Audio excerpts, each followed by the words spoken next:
Would say that the Israeli Mossad was paying my salary. They're grooming me to work for the United States government. How Israel occupied America, AIPAC, the greatest operation in history.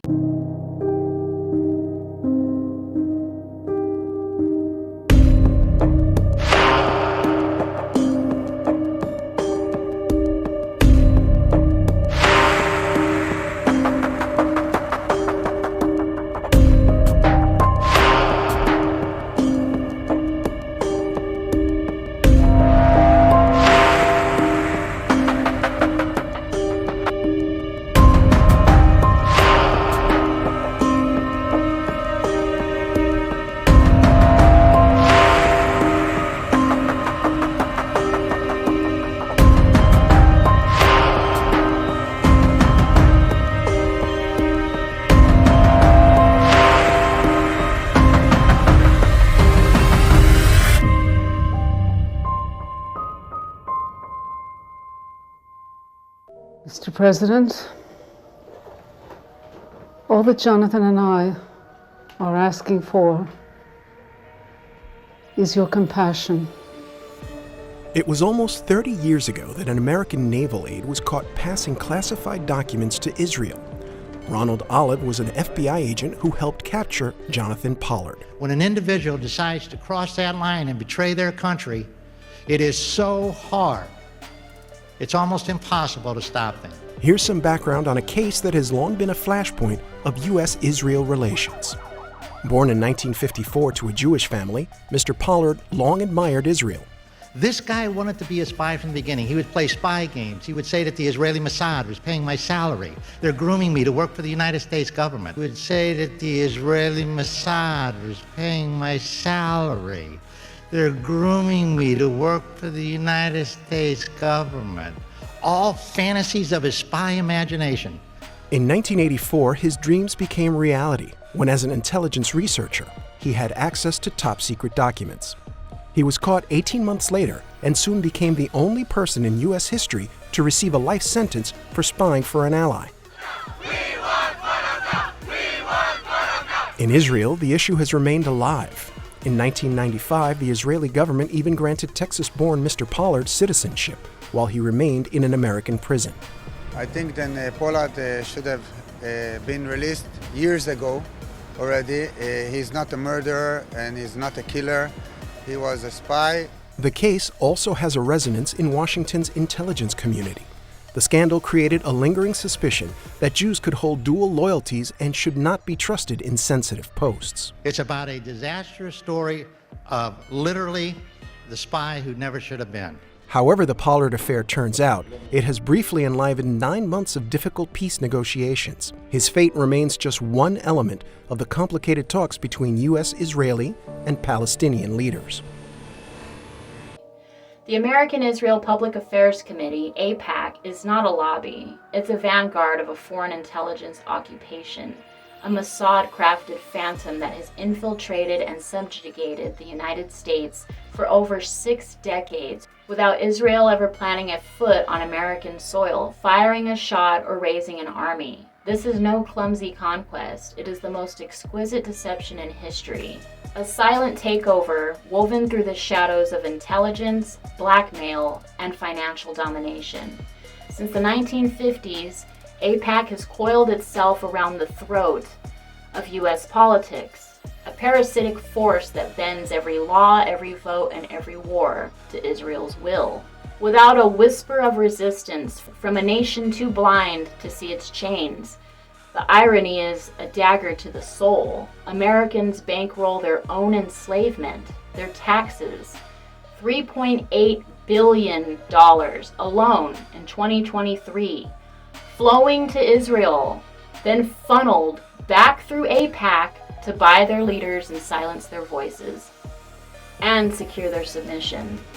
This is not lobbying. It is an occupation by stealth, a foreign power's unrelenting grip masquerading as alliance, its tendrils buried deep in the narrow of a republic that no longer belongs to its own people. What follows is a stark, unyielding revelation of this betrayal and a demand to tear it out by its roots before the last ember of sovereignty dies.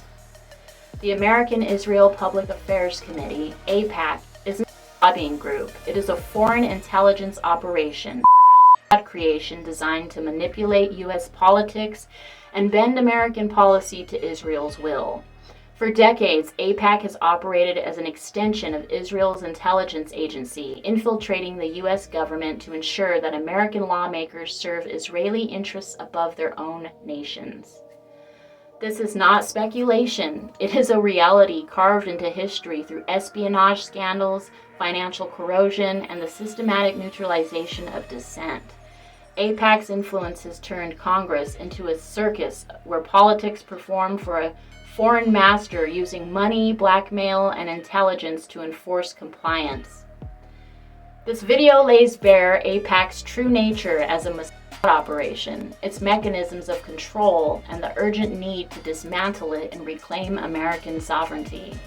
What follows is a detailed, evidence-based expose of how AIPAC hijacked U.S. politics and why it must be stopped. Number 1. AIPAC's real function: a foreign intelligence operation. AIPAC was never intended to be a simple advocacy group. It emerged in 1954 under the guidance of Isaiah L. Keenan, a former employee of the Israeli Ministry of Foreign Affairs, as a direct response to international backlash over Israel's Kibbutz massacre, where Israeli forces slaughtered 69 Palestinian villagers. Keenan's mission was clear: shape U.S. perceptions and policy to shield Israel from criticism. And isn't that all AIPAC does? All AIPAC does is call anyone an anti or anti-Semite if they criticize or Israel. Seriously, it's ridiculous. It's absolutely insane.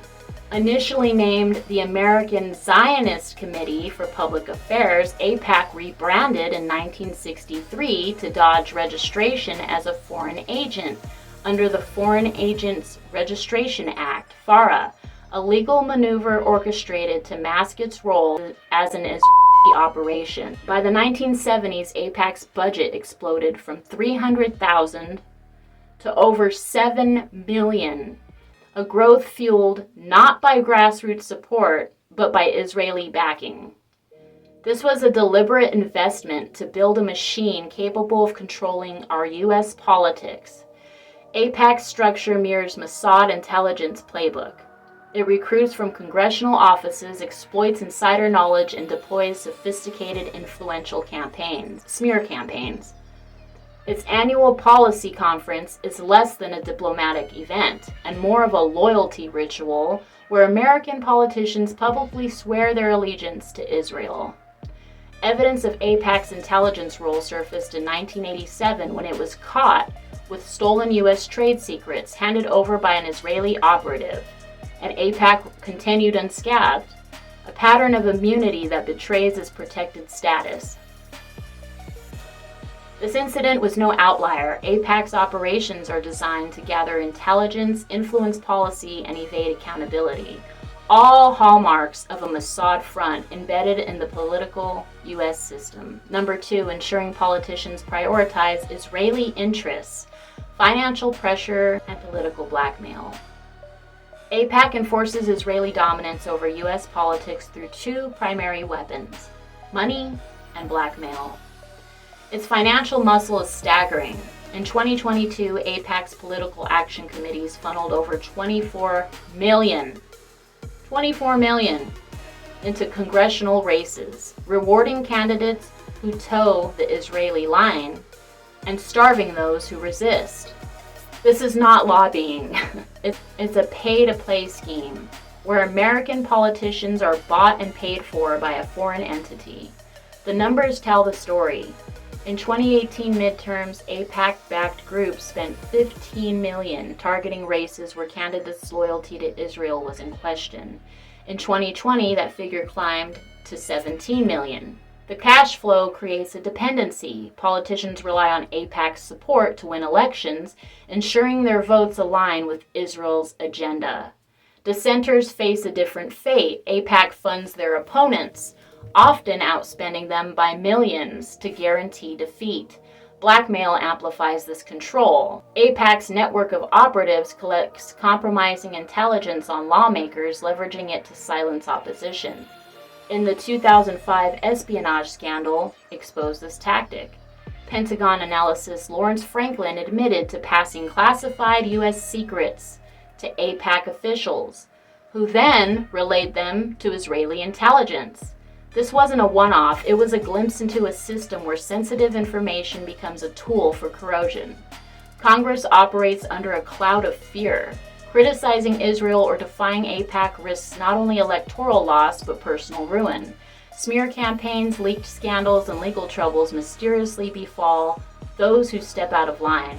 The most important thing to understand about AIPAC is it essentially controls the United States Congress. There's actually literally hundreds of organizations that comprise the Israel lobby. But AIPAC is the one that focuses directly on Congress and has been tremendously successful. It's by far the most powerful lobby representing any foreign country in all of American history. There's no question about that. All the members of Congress, House or Senate know that if they criticize Israel, they will be targeted with multi-million-dollar campaigns for their opponent. So in the 2022 election cycle, this is according to the Times of Israel, AIPAC spent more than $50 million, and this enabled AIPAC-backed candidates for Congress to win 342 of 365 races. So that gives you a good idea of how extensively they get involved and how effective they are. So as long as they control the Congress, they don't really have to worry about the president. But there's no question that they would prefer Trump, because Trump is a blank check. Trump is whatever Israel wants, it gets. AIPAC is the most successful pro-Israeli lobby group, I think, in the history of pro-Israeli lobbying in the West, and probably in the whole history of lobbying all over the world. They've always been working with members of both parties in parliament and in the political system. They want to get people to support the interests of Israel as Israel defines them, not as international law defines them or U.S. policy defines them. So I wouldn't link them to any one party or another. The Israelis seem to prefer, public opinion in Israel seems to prefer Donald Trump as president. They're trying to prohibit any kind of pro-Palestinian advocacy in the U.S. They're trying to defeat parliamentary candidates who support a ceasefire, two-state solution. They're trying to make it a criminal offense to criticize Israel in the U.S. using the legal system. The average American citizen is not aware that they're being manipulated, that they're being lied to, that they're being presented with vast exaggerations of realities and vast omissions of realities in the Middle East. But now this is changing. More and more Americans realize that what Israel is telling them and what AIPAC is telling them is not true or is vastly exaggerated, and therefore they're pushing back against it. American voters who never cared about Palestine or Israel do care if their government is funding and allowing a genocide to happen. They don't want to be associated with genocide. They don't want to be in collusion with genocide. They don't like that, and they're speaking out against it. This is not influence, it is extortion executed with Mossad precision. Crazy. Number 3, specific cases of AIPAC's intelligence gathering in coordination with the Mossad. AIPAC's role as a Mossad operation shines through in its documented intelligence activities. The 2005 scandal is a cornerstone example. AIPAC officials Steve J. Rosen and Keith Weissman were indicted for conspiring with Franklin to leak classified U.S. documents to Israel. The information included details on U.S. policy toward Iran, critical of Israel's strategic planning. Though the charges, of course, were dropped on technicalities, the evidence was undeniable. AIPAC was a pipeline for the Mossad. Rewind back to the 1980s and another case emerges. AIPAC was found holding hundreds of pages of classified U.S. trade documents obtained via Israeli operatives. These papers, detailing American economic strategies, were then used to bolster Israel's position in trade negotiations. So they pretty much stole our ideas. Oh my God. No prosecution followed, of course, reinforcing AIPAC's untouchable status. This is not lobbying. This is espionage. In 2019, AIPAC's tactics took a darker turn.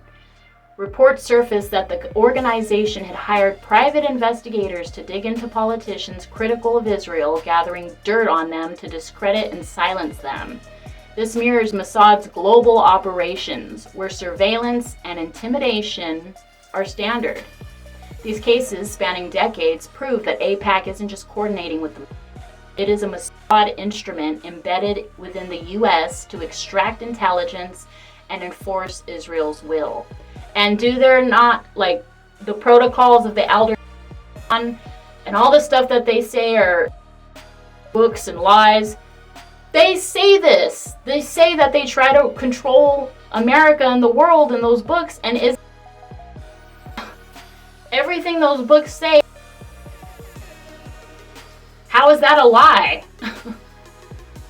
Number 4. And we also just went over how AIPAC was created as a Zionist organization. That's why it rebranded. But it was created just to shut people up and discredit them. I mean, this isn't rocket science.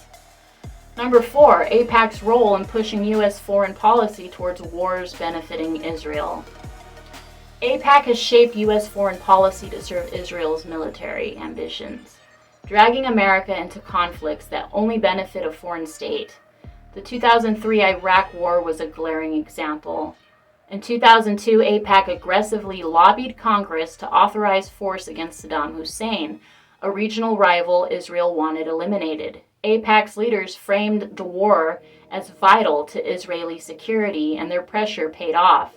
Congress approved the invasion, costing the U.S. trillions and thousands of lives. First one was the Taliban. Now the question is, what is the second? I think... Well, excuse me one second. You're making a connection between the Taliban and Iraq? Yes, I am. I'm saying that if you look at those who harbor terrorists and those who support terrorists... I guess I was looking for a connection between September 11th and my understanding why we went to the Taliban is there was a connection there. They were harboring somebody that we believed did the act on September 11th. Yes, that's the first reason why you did it. Now you're going to take me from September 11th to Iraq somehow? Yes, but I'm saying something else. I'm saying the connection is not whether Iraq was directly connected to September 11th, but how do you prevent the next September 11th? That is, you have here a system or a subset of the international system that simply disavows any constraints on the use of power.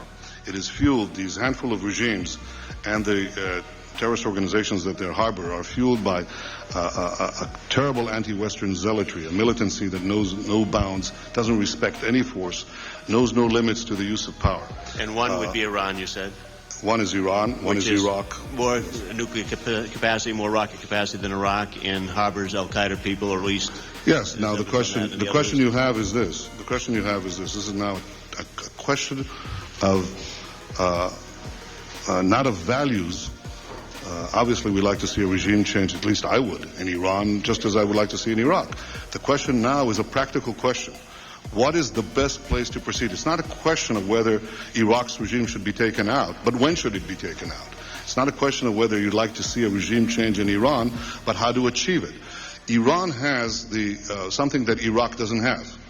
Iran has, for example, 250,000 satellite dishes. It has internet use. I once said to the heads of the CIA when I was prime minister that if you want to advance regime change in Iran, you don't have to go through the CIA cloak and dagger stuff. What you want to do is take very large, very strong transponders and just beam Melrose Place and Beverly Hills 2050 and all that into Tehran and into Iran, because that is subversive stuff. They watch it, the young kids watch it, the young people, they want to have the same nice clothes at the same houses and swimming pools and so on. And that is something that is available in internal forces of dissension that are available in Iran, which is paradoxically probably the most open society in that part of the world. It is a lot more open than Iraq, which is probably the most closed society out there. And therefore you have no ability to foment this kind of dynamic inside Iraq. So the question now is choose. you can beam Melrose Place, but it may take a long time. On the other hand, if you take out Saddam's regime, I guarantee you that it will have enormous positive reverberations on the region. And I think that people sitting right next door in Iran, young people, and many others will say, the time of such regimes, of such despots, is gone. There is a new age. Something new is happening. And that is speculation on your part, or you have some evidence to that effect? I was asked the same question in 1986. I had written a book in which I had said that the way to deal with terrorist regimes, with terror, was to deal with the terrorist regimes. And the way to deal with the terrorist regimes, among other things, was to apply military force against them. The way we did in Afghanistan. The way, for example, I want to answer your question. Well, I guess I'm running out of time, so I quickly was trying to get there. We've done, I think, what you proposed in Afghanistan, yet I haven't seen that sort of neighborhood effect. Well, I think there's been an enormous effect. The effect was, we were told that there would be a contrary effect. First of all, people said that there would be tens of thousands of people streaming into Afghanistan, zealots who would be outraged by America's action, and this would produce a counter-reaction in the Arab world. But I think you're not saying that when you take an action like we did in Afghanistan, we're going to see all the other countries just fold. No, what we saw is something else. First of all, we saw everybody streaming out of Afghanistan. The second thing we saw is all the Arab countries and many Muslim countries trying to side with America, trying to be okay with America. The application of power is the most important thing in winning the war on terrorism. If I had to say, what are the three principles of winning the war on terror? It's like, what are the three principles of real estate? The three L's, location, location, location. The three principles of winning the war on terror are the three W's, winning, winning, and winning. The more victories you amass, the easier the next victory becomes. The first victory in Afghanistan makes the second victory in Iraq that much easier. The second victory in Iraq will make the third victory that much easier too, but it may change the nature of achieving that victory. It may be possible to have implosions taking place. I don't guarantee it, Mr. Turney, but I think it makes it more likely, and therefore I think the choice of Iraq is a good choice. It's the right choice. Yeah. While strengthening Israel's position in the Middle East. Iran is another target. AIPAC has relentlessly pushed for military confrontation, spending millions to derail the 2015 nuclear deal that sought peace through diplomacy. In 2015 alone, AIPAC dropped $40 million on lobbying against the agreement, arguing that it threatened Israel's dominance. The goal wasn't American safety, it was to ensure that Israel faced no regional equal. AIPAC's fingerprints are also on America's blank check support for Israeli military campaigns. The organizations have secured billions in annual U.S. aid, $3.8 billion in 2023 alone, funding Israel's occupations, illegal occupations, and airstrikes, even when condemned by international law. This is just criminal, you guys. The synagogue of... Oh, and Christians say these are God's chosen people. From the Gulf War to Syria's destabilization, AIPAC has steered U.S. policy towards chaos that only benefits Israel, sacrificing American interests and lives and money in the process. Number 5, neutralizing political figures who challenge AIPAC's influence. AIPAC's power is cemented by its ruthless elimination of dissenters. Take Cynthia McKinney, a Georgia congresswoman who criticized U.S.-Israel policy. 2002, AIPAC poured $2 million into her opponent's campaign, securing her defeat. Paul Finley, a 22-year-old Illinois Republican, met a similar fate in 1982 after exposing AIPAC's grip in his book, They Dare to Speak Out. AIPAC funneled $100,000 to his rival, ending his career. Earl Hilliard, an Alabama Democrat, crossed AIPAC by opposing arms sales to Israel. In 2002, AIPAC directed a $1.4 million to his primary challenger, ousting him. These are not isolated losses. They're executions of political independence. AIPAC's tactics extend beyond elections, smear campaigns, legal harassment, and worse. James Trafficant, An Ohio congressman who defied AIPAC was convicted of corruption in 2002 after a dubious probe. He was the only U.S. congressman ever expelled and sent to prison for standing up to everyone, the FBI, the IRS, and the Israel lobby, which he claims cost him everything. Who was it? Former U.S. Congressman James Traficant. Take a listen to this. I'm Jim Traficant, former congressman from the state of Ohio, the #1 target of American-Israeli Public Affairs Committee years ago. They put me in prison because they couldn't beat me with a gun and basically have destroyed my life over it. And if I have to look back, I'd have to say that they were pretty successful. So why did the Israel lobby dislike him so much? Well, he refused to take their money during one of his political campaigns, and he also supported an elderly auto worker in his district that was falsely accused of being a Nazi camp guard called Ivan the Terrible. The Israeli Supreme Court ultimately cleared him of this. However, Jewish organizations and the Israeli lobby had a huge distaste for James Traficant after this incident. Separate from all of this, James Traficant also had a huge, pretty big mouth. Members of the House of Representatives, a bunch of political prostitutes.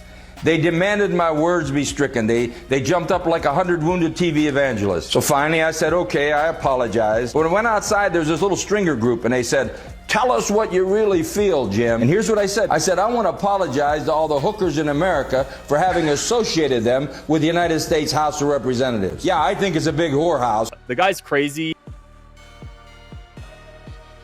and his big mouth definitely played a role in making him stand out. He was also actually put on an AIPAC hit list. Yes, AIPAC has hit lists of U.S. congressmen that it deems is, quote, anti-Israel. Here's an article that was published back in 1992 in the Washington Report on Middle East Affairs.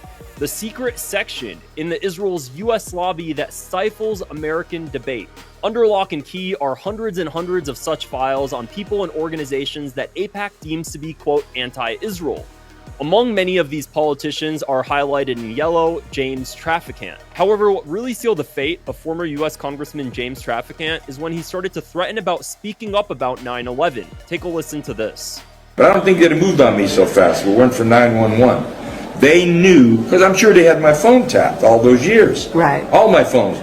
That I started to get calls about 911, and I didn't mention what they were, and I didn't mention the names, because I can't verify it. But I was starting to get information on very powerful people who were involved and made millions of dollars on illegal arms sales to terrorist nations such as Al-Qaeda and others.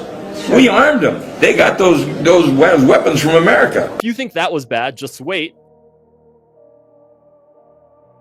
It gets worse because former U.S. Congressman James Traficant started to question Israel's role in 9/11.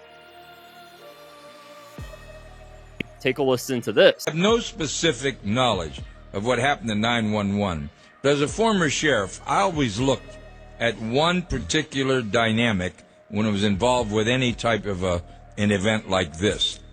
Who benefited? It put us into war in the Mideast. We whacked out Iraq. We've destabilized Iraq. And I do know this. The Israelis have had spies working the midnight oil in this country, trying to get us to attack Syria, trying to get us into attack Iran. Enough is enough now. And I think an investigation should be ensued as to who really perpetrated the 9/11 situation, because I don't believe it myself. If nothing else made him a target to the Israeli lobby, him simply questioning an Israeli implication to 9/11 would have put a big bullseye right on his head.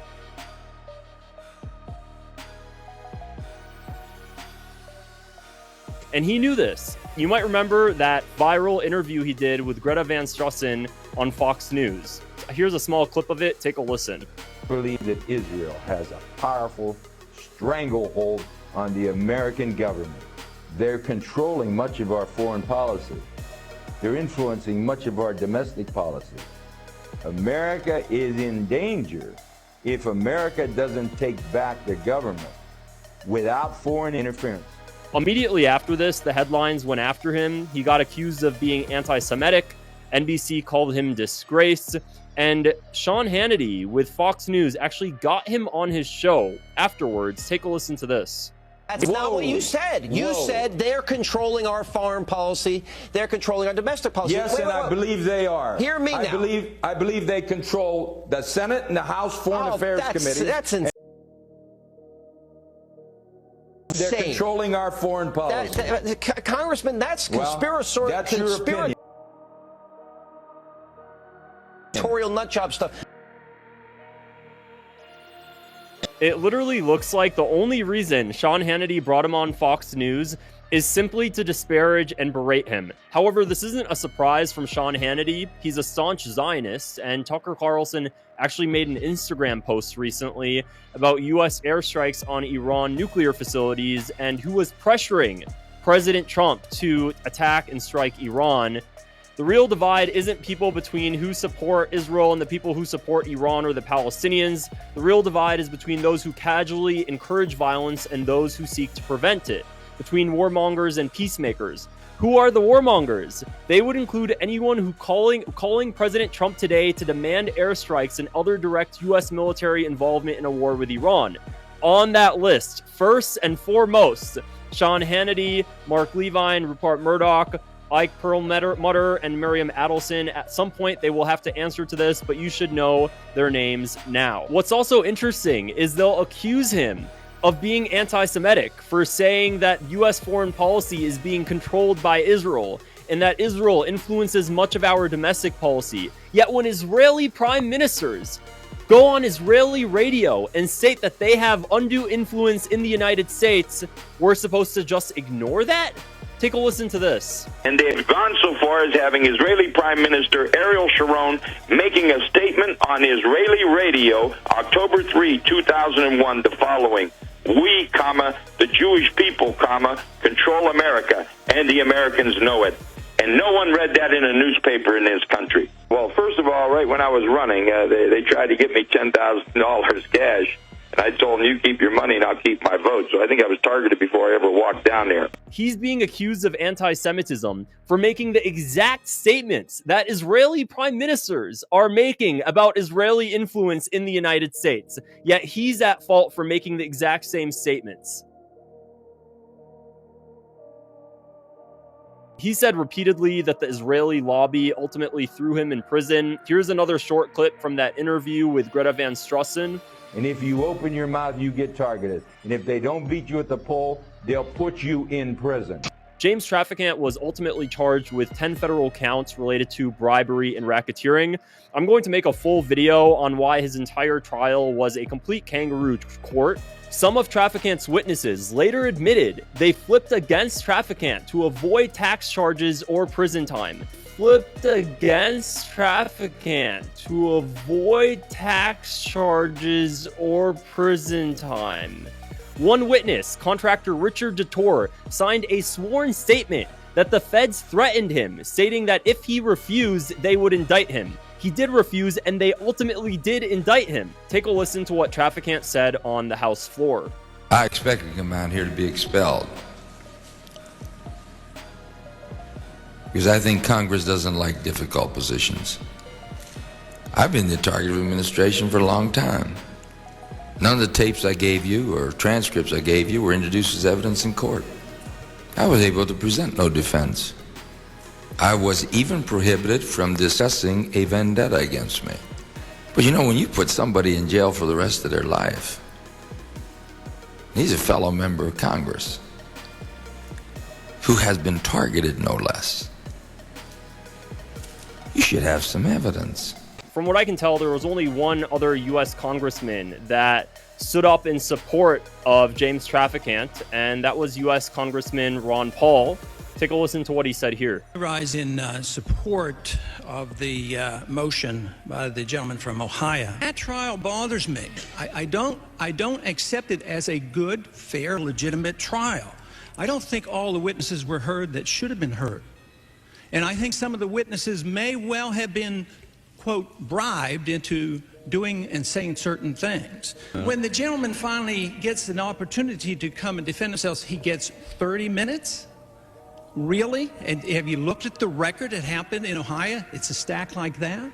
I'm going to be doing a full video on why that entire trial was an absolute joke. So if you want to watch it, make sure to click the subscribe button below. What you need to understand is that there were actual individuals that stole evidence that could have been used to support James Traficant at his trial, and they put him in prison to suppress him. They put him in prison because people didn't want to hear what he had to say, because powerful people didn't want to hear what he had to say. And it ultimately cost him everything. James Traficant ended up dying once he came out of prison. He died in a freak accident while he was on a farm, and his tractor flipped over on him. You can make of that what you will. He died in 2014 in a tractor accident. Many suspect that it wasn't an accident, that he was murdered. The message is clear. Challenge AIPAC and your career or your life ends. This is Mossad-style neutralization, not democratic debate. Trump's quote and commentary. So, U.S. President Donald Trump claimed in 2021 that Israel literally owned Congress. Until roughly a decade ago, whereas today it's almost the opposite. He made the remarks in a radio interview with conservative talk host show Ari Hoffman. The biggest change I've seen in Congress is Israel literally owned Congress. You understand that 10, 15 years ago. And it was so powerful. It was so powerful, and today it's almost the opposite, Trump said. You have between AOC and Omar, and these people that hate Israel. They hate it with a passion. They're controlling Congress, and Israel is not a force in Congress anymore. I mean, it's just amazing. I've never seen such a change, he continued. Imagine a former U.S. president openly admitting that a foreign entity literally owns Congress, and not batting an eye at the implications. The absurdity of Trump's stance is staggering. He doesn't complain about this foreign policy, this foreign control over American democracy. Instead, he complains that it's not as strong as it should be. Rather than condemning the subversion of U.S. sovereignty, he mourns the decline of Israel's dominance. That's just disgusting. What a traitor. This isn't a casual observation. It's a chilling endorsement of foreign influence, delivered with nostalgia for a time when AIPAC's grip was even tighter. Unfortunately, the catastrophe deepens with his re-election as president, a leader who sees foreign manipulation of Congress not as a threat, but as a virtue, now wielding executive power again. His words signal a willingness to let American policymaking remain a playground for external forces, so long as they align with his favored interests. This isn't governance, it's capitulation. With Trump back in office, the risk intensifies that U.S. policies will continue to bend toward Israel's whims, sidelining the needs of the American people while a president cheers the erosion of their sovereignty. Number 6. The necessity of exposing and dismantling AIPAC to restore American sovereignty. AIPAC's chokehold on U.S. politics is a direct assault on American sovereignty. It manipulates elections, controls policy, and crushes opposition, all to serve Israel. Exposing and dismantling this operation is non-negotiable. Step 1. We need to enforce FARA. In 1963, President Kennedy ordered AIPAC's predecessor, the American Zionist Council, to register as a foreign agent. Then he died. Gee, I wonder who did that. Then he was assassinated, so his death stalled that effort, and AIPAC slipped through the cracks. And by the way, Lyndon B. Johnson, he came in right after President Kennedy. The first thing he did was get rid of what Kennedy wanted to do. Closing this loophole would strip its domestic facade and reveal its foreign roots. Step 2. Awaken the public. AIPAC thrives in darkness, shielded by a complicit media, broadcasting its espionage, blackmail, and warmongering backed by hard evidence would shatter its legitimacy. The 2005 scandal, the trade secrets theft, the targeted politicians, these are all facts, not conspiracy theories. And step 3, build a political counterforce. Lawmakers must reject AIPAC money and intimidation, backed by us, we the people, who demand loyalty to America, not Israel. The $24 million AIPAC spent in 2022 could fund a movement to unseat its puppets. Failure to act hands America's future to a foreign power. Sovereignty is not negotiable. AIPAC is an operation, not a lobby. It has hijacked U.S. politics through espionage, financial domination, and political assassination, turning Congress into Israel's little biatch.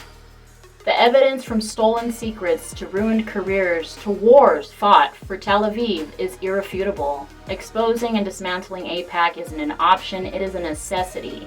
America cannot remain a puppet state. Its policies dictated by a foreign intelligence agency. The time for action is now. Break the chains or lose the nation.